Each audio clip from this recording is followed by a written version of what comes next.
Assalamualaikum warahmatullahi wabarakatuh. Nama saya Amirul Zakwan bin Abdul Rashid. Nombor matrik 079306. Sepemandangan saya pada hari ini membincangkan isu LGBT sebagai satu cabaran peradaban. Pada hari ini, seperti kita tahu, LGBT bukan lagi isu individu tetapi telah pun menjadi isu global yang dipengaruhi oleh globalisasi dan juga media.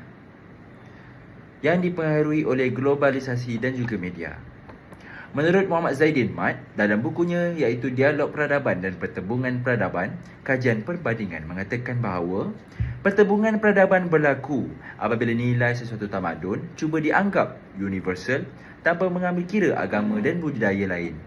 Normalisasi LGBT mencerminkan pertembungan antara nilai liberal barat dan juga nilai peradaban Islam.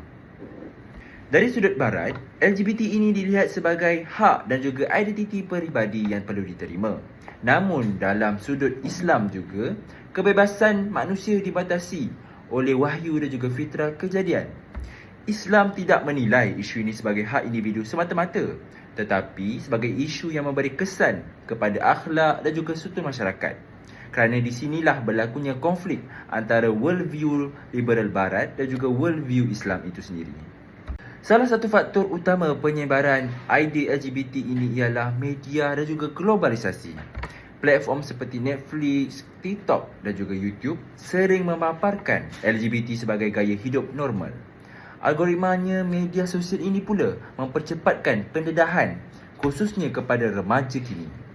Walaupun media bukannya punca orientasi seksual yang sebenar, tetapi ia berperanan besar dalam membentuk persepsi dan penerimaan masyarakat itu.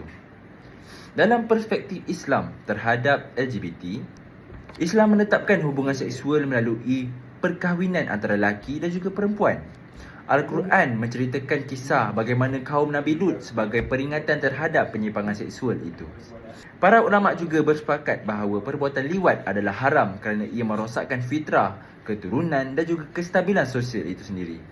Larangan ini bertujuan menjaga maqasid syariah, bukan menindas individu. Apakah kesan terhadap keluarga dan juga masyarakat dalam isu LGBT ini?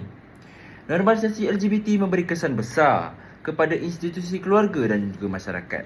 Struktur keluarga tradisional boleh berubah sekaligus menjejaskan peranan ibu dan juga peranan ayah dalam pendidikan anak. Dalam jangka masa yang panjang, ia boleh membawa kepada kekeliruan identiti dan juga krisis nilai, terutamanya dalam kalangan generasi muda Muslim kini. Seterusnya, peranan pendidikan Islam. Pendidikan Islam berperanan membentuk kefahaman akidah, akhlak dan jati diri sejak awal lagi. Pendidikan seksual Islam bukan sekadar biologi, tetapi menekankan fitrah, adab dan juga kawalan nafsu dalam diri Muslim itu sendiri. Pendekatan pendidikan awal lebih berkesan dalam mencegah penyimpangan berbanding hukuman semata-mata. Dalam menangani isu LGBT, Islam menekankan pendekatan hikmah dan dialog antara peradaban. Pendekatan ini tidak bersifat kebencian ataupun kontroversi. Sebaliknya mengutamakan kefahaman dan juga komunikasi yang beradab. Islam menggalakkan dialog dengan pihak lain berdasarkan prinsip hormat menghormati, namun tanpa menggadaikan akidah dan juga nilai fitrah itu sendiri. Melalui dialog yang berhemah, perbezaan pandangan dapat dibincangkan secara matang dan juga aman. Jadi, kesimpulannya, isu LGBT ini merupakan satu cabaran peradaban yang kompleks dan menunjukkan berlakunya konflik nilai antara barat dan juga nilai Islam itu sendiri. Islam jelas dalam mempertahankan fitrah namun menekankan pendekatan yang hikmah dan dialog. Oleh itu, penyelesaian isu ini memerlukan pendekatan holistik yang akan melibatkan pendidikan, dakwah, institusi keluarga dan dialog antara peradaban.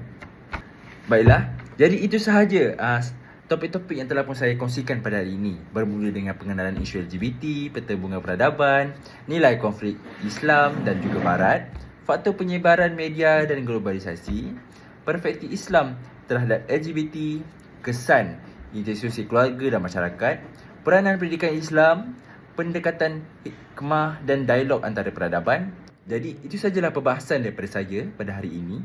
Apa yang baik dapat kita ikuti dan apa yang buruk dapat kita jauhi. Okay, itu saja daripada saya. Wabillahi taufiq wal hidayah. Wassalamualaikum warahmatullahi wabarakatuh.